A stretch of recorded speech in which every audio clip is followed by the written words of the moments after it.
തെക്കേമുറി കിഴക്ക് പുത്തൻ പള്ളിയോടത്തിൻ്റെ നീരണിയൽ കർമ്മമാണ്. അതിനുവേണ്ടി മാലപ്പടക്കമൊക്കെ കെട്ടിയിരിക്കുകയാണ്. പ്രസിഡൻ്റായ സദാശിവൻ നായർ ചേട്ടനാണ്. അദ്ദേഹം ഇതിനെപ്പറ്റി രണ്ടു വാക്ക് പറയും. 2011 പണി കഴിഞ്ഞിറങ്ങിയ പള്ളിയോടമാണ് ഇപ്പോൾ വീണ്ടും ഏതാണ്ട് 40 ലക്ഷം രൂപയിലധികം ചെലവഴിച്ച് പുതുക്കിപ്പണിതിരിക്കുക. പുതുക്കിപ്പണിത് ഇന്ന് നീറ്റിലിറക്കുക. 5 കരകളിലുള്ള ആളുകളാണ് ഇതിനകത്ത് അവകാശികൾ. നായർ സമുദായത്തിൽപ്പെട്ടവരുടെ മാത്രമായിട്ടുള്ളത്. Thank you. തെക്കേമുറി കിഴക്ക് പള്ളിയോടെ ഇതാ നീരണിയാനായി കിടക്കുകയാണ്. ഉത്രട്ടാതിനാളിൽ 28 കരകളാക്കുമ്പോൾ കരകളിൽ ജനം പുഷ്പിച്ചു നിൽക്കുന്നു. കൃഷ്ണസ്തുതികൾ തുഴക്കാരുടെ നാദനാദികളിൽ നിന്ന് ഉറങ്ങുകൊടുക്കുന്നു. ആ സമർപ്പണ ഗീതങ്ങൾ ശ്രീ പാർത്ഥസാരഥിയുടെ തൃപ്പാദങ്ങളിൽ സത്യാഗ്രഹപൂർവ്വം ഞങ്ങൾ സമർപ്പിക്കുന്നു. തെക്കേമുറി കിഴക്ക് പുതുക്കിപ്പണിത പള്ളിയോടത്തിൻ്റെ നീരണയിലുമായി ബന്ധപ്പെട്ടുള്ള ചടങ്ങാണ്. ശ്രീ കുമ്മനം രാജശേഖരൻ, മറ്റ് വിശിഷ്ടാതിഥികൾ എന്നിവരുണ്ട്, വേദിയിലുണ്ട്.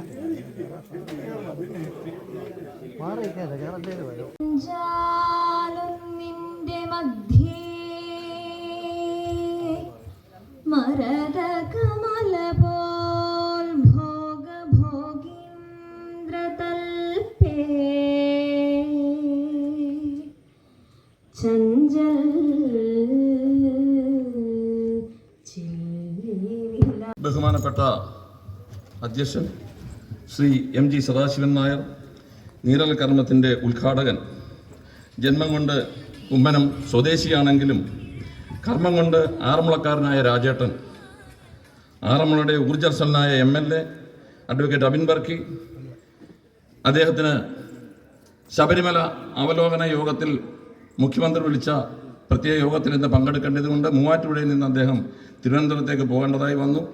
പന്തളം കൊട്ടാരത്തിൽ നിന്നും എല്ലാവരും ഉണ്ട്. അതിനാൽ അദ്ദേഹത്തിന് പങ്കെടുക്കാൻ പറ്റില്ല എന്ന് നമ്മളെ അറിയിച്ചു. അതുപോലെ തന്നെ നമ്മുടെ ആരാധ്യനായ പള്ളിയോട സേവാ സംഘം പ്രസിഡന്റ്, നമ്മുടെ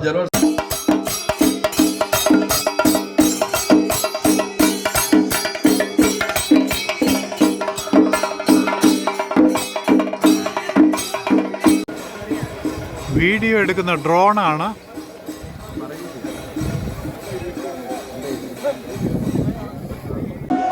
തെക്കേമുറി കിഴക്ക് പള്ളിയോടത്തിൻ്റെ നീരണിയൽ ചടങ്ങാണ്.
തെക്കേമുറി കിഴക്ക് പള്ളിയോടം ഇതാ നീരണിഞ്ഞിരിക്കുകയാണ്.